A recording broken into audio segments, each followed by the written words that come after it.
ఏ తండ్రి అయినా ప్రియమైన దేవుని బిడ్డలారా, తన కుమారుడు వర్ధిల్లాలి, గొప్పవాడు ఉండాలి, ఉన్నత స్థానంలో ఉండాలి అని ఏ తల్లిదండ్రులైనా కోరుకుంటా ఉంటారు ప్రియమైన దేవుని బిడ్డలారా. ఆమేన్, హల్లెలూయా. అయితే క్రీస్తులో మనం కూడా ఫలించాలి అని తండ్రి అనే దేవుడు ఆశపడతా ఉన్నాడు. ఆమేన్.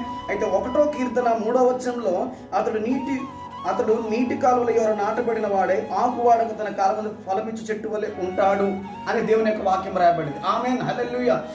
దేవుడు ఒక మార్గం చూపించాడు. నువ్వు ఫలించే మార్గం, నువ్వు అభివృద్ధి చెందే మార్గం, నీ నీడలో అనేకులు ఆశ్రయం పొందే మార్గం ఒకటి ఏంటిదంటే వాక్యాన్ని దీవారాత్రులు ధ్యానిస్తే నువ్వు ఫలిస్తూ అనేకులకు ఫలింపజేస్తూ ఒక నీడగా ఉండే అనుభవం దేవుడిని ఉంచుతానని దేవుడు వాగ్దానం చేస్తా ఉన్నాడు. ఆమేన్.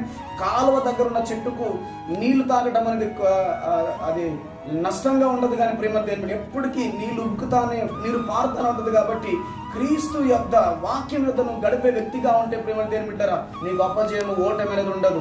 దేవుని కృపల వర్ధిల్లుదుగాక.